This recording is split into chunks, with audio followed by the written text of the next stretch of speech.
Miegantis pranašas Edgaras Keisis.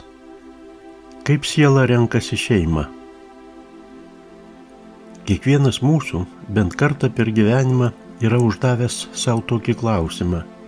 Kodėl gimiau būtent šioje šeimoje, šioje vietoje, šioje aplinkoje? Kodėl mano tėvai būtent šitie? Ar tai atsitiktinumas, vien biologija? Ar čia yra kažkoks dėsningumas?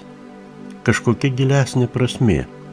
Edgaras Keisis, garsus 20-ojo amžiaus gidūnas, aiškiaregys, Amerikoje dažniausiai vadinamas miegančiuoju pranašu, tvirtino, kad pasaulyje niekas nevyksta atsitiktinai, tuo labiau tokių svarbių klausimų kaip šeimos pasirinkimas. Pagal informaciją, kurią jis gaudavo patekęs į unikalią, miegą primenančią transo būseną, siela rengia būsimojo gyvenimo scenarijų dar prieš gimimą, prieš įsikūnijimą. Šiame scenarijuje šeima yra vienas esmingiausių būsimojo gyvenimo veiksnių. Tai nereiškia, kad siela ruošiasi ateiti gyventi idealioje šeimoje, idealiomis sąlygomis. Greičiau atvirkščiai. Labai dažnai ateiname į šeimas, kur mūsų laukia rimti išbandymai, kur reikės nugalėti skausmą, sunkumus, atjautos stoką, net išdavystę. Keisis aiškino, kad siela renkasi ne komfortą, o tobulėjimą. Būdamas transo būsenoje, jis skaitė Akašos kronikas arba dvasios knygą, kurioje sukaupta visa informacija apie ankstesnius sielos įsikūnijimus. Taip pat įrašoma ir šio gyvenimo istorija. Beje, plačiau apie Edgaro Keisio skaitymus ir jo biografiją galite paklausyti anksčiau mūsų pabudimo svetainėje pateiktame įraše Miegantis pranašas Edgaras Keisis apie meditaciją ir vizualizaciją. Nuoroda pateikiama šio video aprašyme žemiau. Keisis regėjo, kad siela pasirenka savo tėvus remdamasi ankstesnę karminę patirtimi. Tai yra pagal tai, ką būtina išgyventi, pataisyti, išgydyti ar užbaigti tai, kas nebuvo užbaigta ankstesnėme gyvenime. Pavyzdžiui, žmogus, kuris ankstesnėme gyvenime išdavė savo šeimą, tarkim paliko vyrą ar žmoną ir vaikus, naujam gyvenimui gali gimti šeimoje, kur tėvas palieka šeimą, kad jis pats galėtų pajusti tą skausmą, kurį kadaise sukėlė ankstesnio gyvenimo šeimos nariams. Tai ne bausmė, tai kelias suprasti savo poelgių prasmę ir pasekmes. Ir atvirkščiai, siela ankstesnėme gyvenime padėjusi kitiems gali gimti mylinčioje darnioje šeimoje. Tai tarsi dovana už sėkmingai išmoktas pamokas. Plačiai žinomas vienas atvejis iš Keisio skaitymų, kur kalbama apie berniuką, nuolat kartojusi, kad jo mama netikra, kad jis turėjo gimti kitoje šeimoje. Bet nutiko kažkas nenumatyto ir jis gimė ten, kur gimė. Sutrikę tėvai atvedė sūnų pas Keisį ir Keisis patvirtino, kad buvo taip, kaip pasakojo sūnus. Pagal iš anksto numatytą gyvenimo planą, berniuko siela turėjo atgimti kitoje šeimoje, bet paskutiniu momentu pasikeitė to šeimos vibracijų lygis ir tai pakeitė planus. Ir naujoji berniuko šeima ne klaida, o naujos galimybės sielai. Keisis tvirtino, kad siela visada patenka į tą aplinką, kuri atitinka jos vidinius poreikius, būtent šiame vystymosi etape. Todėl dažniausiai šeima tai mūsų praėjusių gyvenimų aidas. Mes grįžtame ne pas nepažįstamuosius, o pas tuos, su kuriais anksčiau jau bendravome, su kuriais buvome vienaip ar kitaip susiję. Prisimindami savo vaikystę, kartais nelengva, mes galime klausti savęs, nejaugi siela galėjo pasirinkti tokį prastą variantą. Kaip siela, kažkas tyro ir dvasingo, galėjo pasirinkti gimti šeimoje, kurioje jos nemyli, skriaudžia, išduoda. Edgaras Keisis į šį klausimą atsako taip. Siela ne auka. Ji mokinė, kartais mokytoja, kartais tas, kuris skolinasi, o kartais tas, kuris skolina. Net pats sunkiausias gyvenimas turi prasmę. Net ir patys rūsčiausi tėvai yra tavo veidrodis. Jie ne bausmė, o atsakymas į giluminį sielos klausimą. Klausimą iškeltą dar prieš gimimą. Ką man reikia išgyventi, kad priartėčiau prie šviesos? Keisis aiškino, kad tėvas ir motina ne vien paprasti genų perdavėjai. Tai dvi sielos, su kuriomis tu susietas karminiais mazgais. Ir tuos mazgus reikia arba išmazgyti, arba dar labiau suveržti.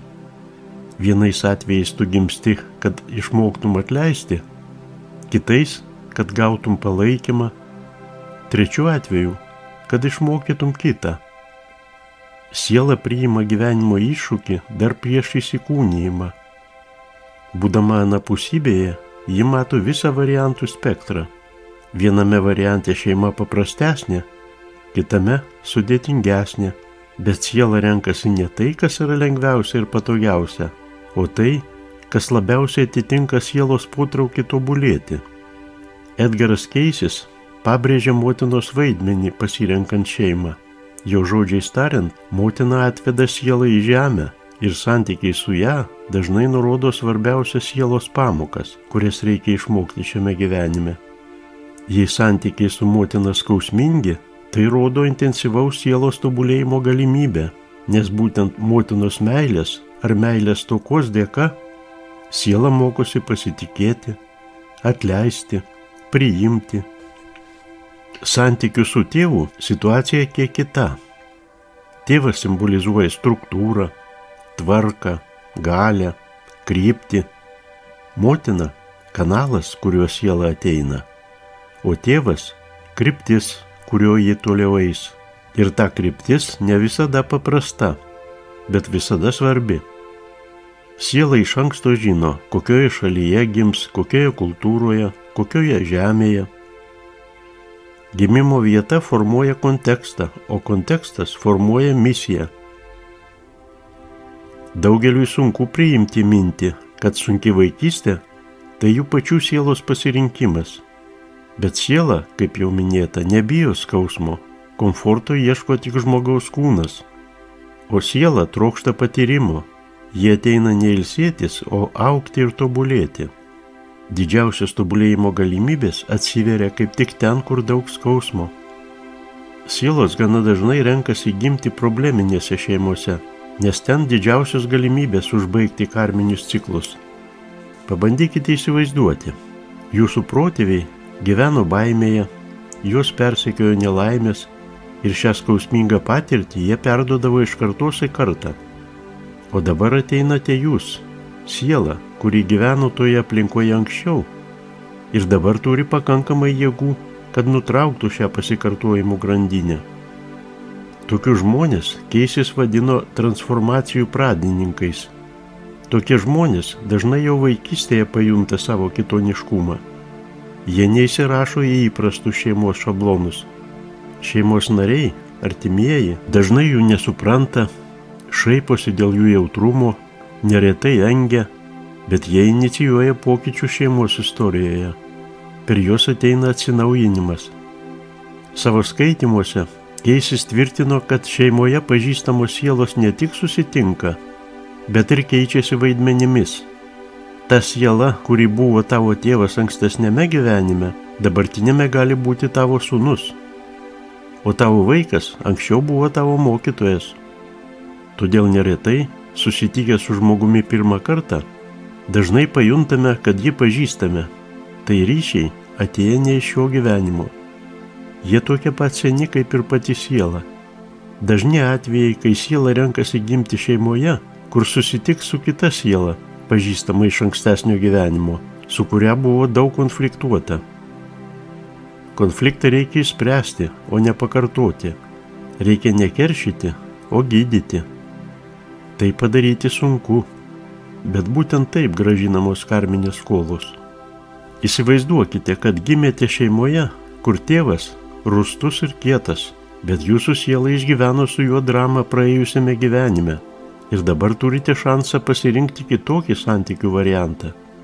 neatsakyti agresyviai į jo agresiją, nebėgti, o transformuoti santykius supratimo ir atjautos dėka.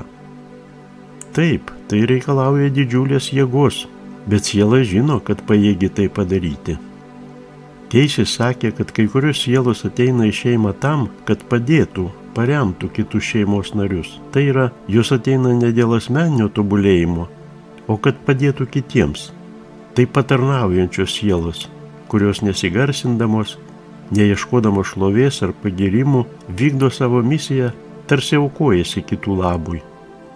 Tikriausiai kiekvienam žmogui, suvokiančiam nemirtingos sielos gyvenimą kaip inkarnacijų ciklus, kyla klausimas, koks yra tas būsimojo gyvenimo planas ir kas jį rašo arba sukuria. Ar tikrai mes, būdami anapusybėje, iš anksto sutinkame su viskuo, kas mums vėliau nutiks? Keisis į šį klausimą atsako taip. Prieš įsikūnijimą siela pereina, jei taip galima sakyti, savotišką tarybą, susitikimą su aukštesnėmis dvasinėmis būtybėmis. Jas Keisis vadino sielos mokytojais. Kartu su mokytojais siela peržiūri savo ankstesnius įsikūnijimus, analizuoja klaidas, fiksuoja neišmoktas pamokas, neišspręstus konfliktus. Po to priimami sprendimai, kokią šeimą pasirinkti, su kokiais žmonėmis susitikti, su kokiais iššūkiais susidurti. Šis taryboje suderintas planas nėra griežtai fiksuotas, fatališkas. Tai tik būsimojo gyvenimo rėmai, bendroji kryptis. Žmonės ne marionetės, jie turi laisvą valią, bet esmingiausi momentai numatomi ir pasirenkami iš anksto. Ta būsimojo gyvenimo scenarijų Keisis vadino sielos planu ir sielos kontraktu. Tame plane numatyta ne tik šeima, artimiausia aplinka, bet ir galimos ligos, talentai, kuriuos dera atskleisti, vietos, kurias reikia aplankyti, krizės, kurias reikia išgyventi, kad prabustum. Jūs galite paklausti, o kam rinktis kančias, kam įsikūnyti, žinant, kad bus sunku? Keisto atsakymai paprasti. Siela nebijo skausmo, ją gąsdina beprasmybė. Tuščias, neišpildytas gyvenimas, kur kas blogiau už kančias. Jei siela neatlieka to, dėl ko atėjo, jai teks grįžti vėl ir vėl. Štai kodėl šeimos pasirinkimas toks svarbus. Kaip tik šeimoje formuojasi veiksmingiausios programos. Siela gali pasirinkti tėvus materialistus, kad išmoktų dvasingumo. Dukra gali pasirinkti motiną, kuri jos nesupranta. Pasirenka tam, kad išmoktų besąlyginės meilės. Sūnus gali pasirinkti brolį, kuris nuolat konkuruos. Pasirenka tam, kad išmoktų nelyginti savęs su kitais. Kiekvienas pasirinkimas yra savai prasmingas. Kartais siela prašo savo sunkesnės patirties, kad paspartintų tobulėjimą. Savo skaitymuose Keisis minėjo sielas, kurios pasirinko gyvenimą neįgaliame kūne arba nedarnioje šeimoje. Tai ne bausmė, tai kelias į greitesnį sąmonėjimo kelią. Keisis nuolat pabrėždavo, kad visi sielų susitikimai šeimose neatsitiktiniai. Net ir tie giminaičiai, kuriuos mums sunku suprasti, su kuriais nuolat konfliktuojame, gali būti svarbiausi mūsų mokytojai ir gydytojai. Jie atėjo į mūsų šeimą ne tam, kad mūsų žalotų, pakenktų, o kad pastumėtų link atlaidumo, padėtų išsiugdyti savigarbą, išmokytų besąlyginės meilės. Neretai tie giminaičiai, kurie kelia mums daugiausiai skausmo, padeda atverti savyje tai, ko kitomis aplinkybėmis niekada nepamatytumėm ir nesuprastumėm. Pagal Keisį, kaip tik toks ir yra aukščiausias šeimininių ir gimininių santykių tikslas. Keisis taip pat tvirtino, kad vaikai renkasi tėvus, o ne atvirkščiai. Pavyzdžiui, dvasinio tobulėjimo keliu toli pažengusi siela gali pasirinkti tėvus, visiškai nesidominčius dvasiniais dalykais. Pasirenka tam, kad išmokytų juos gilesnės meilės. Ir atvirkščiai. Siela, piknaudžiavusi valdžia ankstesniuose gyvenimuose, gali pasirinkti gimimą kuklioje, vargingoje šeimoje, tam, kad pati išmoktų romumo. Šeimoje mes visi mokytojai vienas kitam. Kiekvienas giminės narys yra veidrodis, kuriame siela mato savo tikrąjį aš. Kai mes suvokiame tiesą, kad siela sąmoningai pasirenka savo šeimą, kardinaliai pasikeičia ir mūsų praeities vertinimas ir gyvenimas apskritai. Keisis sakė, kad žmogus suvokia šią tiesą, jau yra pasirengęs giliam vidiniam nušvitimui, nes tuomet išnyksta aukos mentalitetas, išnyksta kankinantis klausimai. Kodėl būtent man teko tokia našta? Kodėl būtent man taip nepasisekė? Tuomet iškyla kitas klausimas, kokią pamoką man reikia išmokti. Toks suvokimas toli gražu nereiškia, kad mes turime kęsti prievartą ar žiaurų elgesį su mumis. Tai reiškia, kad už skausmo ir kančios privalome įžiūrėti prasmę, neieškoti kaltės, o įgyti išminties. Kai mes pradedame žvelgti į savo artimuosius ne vien kaip į tėtį, mamą, brolį, sūnų ar dukrą, o kaip į sielas, turinčią savo istoriją, atsiranda ryšys kur kas gilesnis negu vien gimininis santykis. Atsiranda supratimas, atjauta, santykių gelmė.